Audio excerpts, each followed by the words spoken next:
जैनी साहब, लेकिन दूसरी ओर अगर बात वजिरिस्तान की आम जनता को लेकर की जाए, जिस तरीके से जो ये पूरा संघर्ष देखने को मिल रहा है, इस संघर्ष में वजिरिस्तान की आम जनता पिसती नजर आ रही है। क्योंकि एक और जो पाकिस्तानी सेना है जो तमाम दावे करती है, झूठे दम भरती है, लेकिन जो जमीनी ऑपरेशन है वो करने में डरती है और ड्रोन अटैक कर रही है, जिससे जो वजिरिस्तान की आम जनता वो परेशान हो रही है और मासूम जो है वो बड़ी संख्या में मारे जा रहे हैं। सही बात है अभिषेक, बिल्कुल।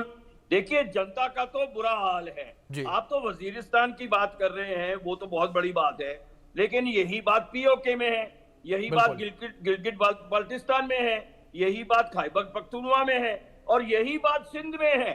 क्योंकि वहां ना तो डेवलपमेंट हुआ है, ना कोई सोशल रिस्ट्रक्चरिंग हुई है, ना ही लोगों की जो रोजमर्रा की रोटी कपड़ा मकान सिक्योरिटी मेडिकल इनकी जो रिक्वायरमेंट है वो पाकिस्तान पूरा कर पाया है।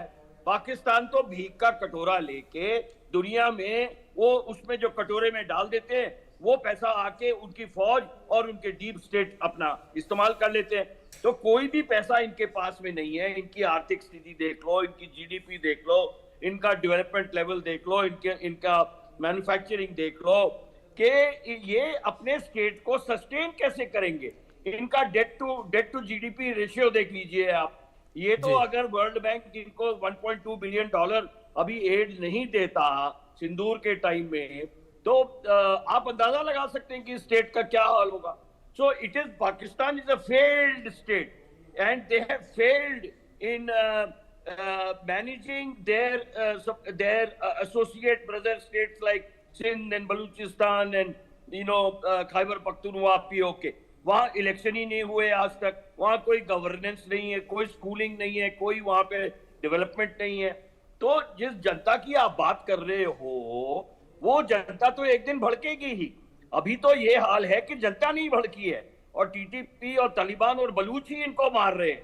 अभी आप देखना कि रावलपिंडी, इस्लामाबाद और यहाँ पर लाहौर में पब्लिक इनके अगेंस्ट हो जाएगी। बिकॉज कब तक सहेगी पब्लिक? वहां पर इनको खाने के लिए नहीं है, उनके पास में कोई और सादो सामान नहीं है। अब तो सिंधु ट्रीटी बंद होने के बाद में पानी भी नहीं है जी। तो पब्लिक कब तक सहेगी ये अत्याचार इन इस डीप स्टेट का? अभिषेक जी, दूसरी ओर जिस तरीके से देवनाथ जी यहाँ पर बात अगर हम करें, जो पाकिस्तानी सेना है वो अफगानिस्तान में जो तालिबानी सरकार है उसको समर्थन करके जो टीटीपी के लड़ाके हैं कहीं ना कहीं घुमा फिरा कर उनको समर्थन कर रही है, वो अपनी ही जनता को कहीं ना कहीं अंधेरे में ढकेल रही है, अपनी ही जनता के लिए परेशानियां खड़ी कर रही है। हाँ, पाकिस्तान की जो सेना है वो जरा एक दो चक्की के पार्ट के बीच में फंस रही है जी। एक तो है कि अफगानिस्तान में उसे टीटीपी के लड़ाकों से और बलूचिस्तान में उसे बीएलए के लड़ाकों से लड़ना पड़ रहा है, यानी पश्चिम दिशा में। और पूरब में उसने भारत से ये पहलगांव में जो एक खतरनाक खेल खेलने की कोशिश की, भारत से उसने पंगा ले लिया है। पाकिस्तान की आर्मी ने शायद उनकी जो स्ट्रेटेजिक एप्रिसिएशन थी वो सही नहीं थी। उन्होंने सोचा कि इस बार भी शायद भारत उरी जैसा एक छोटा सा मामला करेगा या बालाकोट जैसा एक छोटा सा स्ट्राइक करेगा। उनकी स्ट्रेटेजिक थिंकिंग गड़बड़ आ गई। इस बार भारत ने वो कर दिया जो कि भारत उनको धमका रहा था लेकिन कभी किया नहीं। बिल्कुल, हमने 9 उनके आतंकवादी ठिकाने उड़ा दिए 7 मई की रात को। हमने उनके 11 से ज्यादा एयरफोर्स बेसेस और 2 एयरफोर्स के रेडार इंस्टॉलेशन को उड़ा दिया 9 तारीख की रात को। तो वो घबरा गए हैं। अब क्या है कि उन्होंने पाकिस्तान में एक इमेज बनाई है पाकिस्तान की आर्मी ने कि भाई वो शूरवीर हैं, बहादुर हैं, पाकिस्तान को एक साथ सिर्फ वही रख सकते हैं। पाकिस्तान को कोई बचा सकता है तो पाकिस्तान की आर्मी बचा सकती है। अगर पाकिस्तान की आर्मी ना होती तो इंडिया कब का पाकिस्तान को खा गया होता। तो इस तरह की इमेज में वो अपनी को जिंदा रखने की कोशिश कर रहे हैं। लेकिन आस्ते आस्ते आम आवाम को पता लग रहा है कि पाकिस्तान की आर्मी तो डीजी जो है आईएसआई और उनका जो डीजी आईएसपीआर है ये तो उनका बुद्धू बना रहे हैं। तो अब जब जनता जवाब पूछ रही है तो उनको जवाब देना आ नहीं रहा। जी जी, बिल्कुल बिल्कुल ठीक कहा सर आपने। जब जवाब देने की बात सामने आ रही है तो जवाब ही नहीं वो दे पा रहे हैं। जैनी साहब, मैं आपका रुख करूंगा। और जिस तरीके से जो स्थितियां लगातार यहां देखने को मिल रही हैं, अगर बात पाकिस्तान की सीमाओं को लेकर की जाए, पाकिस्तान लगातार अपनी सीमाओं का जिक्र करता है कि हमने अपनी सीमाओं को मजबूत रखा हुआ है, सुरक्षित रखा हुआ है, लेकिन बार बार जो तस्वीरें जैनी साहब हमें देखने को मिलती हैं कि जो पाकिस्तान की सीमाएं हैं वो बिल्कुल भी सुरक्षित नहीं है। एक और टीटीपी के लड़ाके जो हैं वो हमले कर रहे हैं, दूसरी ओर बीएलए किस तरीके से यहां पर पाकिस्तानी आर्मी को खदेड़ खदेड़ कर मार रही है। बिल्कुल सही कहा आपने अभिषेक, पाकिस्तान की सीमाएं सुरक्षित नहीं है जी। ये एक भ्रम है, जैसा कि साहब ने बताया कि देवनाथ साहब ने बताया कि ये भ्रम पैदा किया हुआ है आर्मी ने। जो उनकी आर्मी एस्टेब्लिशमेंट है वो भ्रम पैदा करती है कि भाई सब सुरक्षित है और हम ही तुम्हारे रखवाले हैं। क्यों?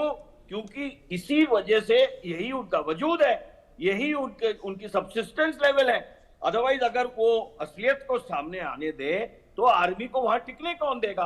और इतना बोलने के बाद मैं ये जरूर कहूंगा अभिषेक कि यही टाइम है जबकि के पाकिस्तान को बॉल्कनाइज कर देना चाहिए।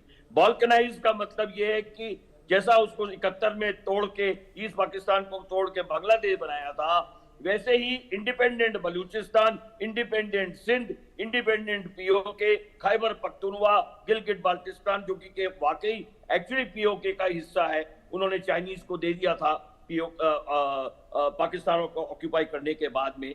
तो ये टाइम है जबकि के बॉल्कनाइज करना चाहिए।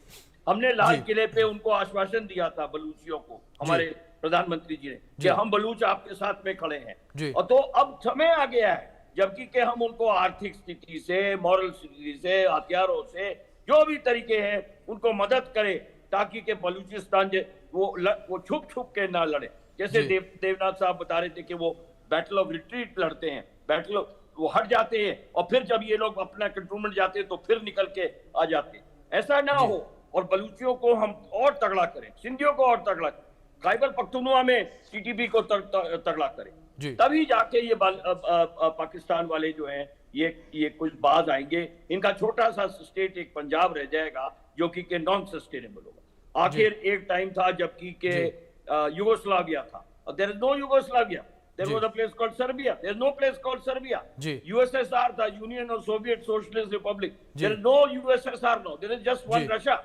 तो बॉल्कनाइजेशन इतिहास में हुआ है, बड़े बड़े देशों का बॉल्कनाइजेशन। बिल्कुल बिल्कुल जानी साहब, जिस तरीके से टीटीपी के हमले लगातार देखने को मिल रहे हैं, ये हमले बताते हैं कि किस तरीके से पाकिस्तानी सरकार जो है वो नाकामयाब नजर आ रही है। पाकिस्तानी सेना को लेकर बात करें वो भी नाकामयाब नजर आ रही है। और दूसरी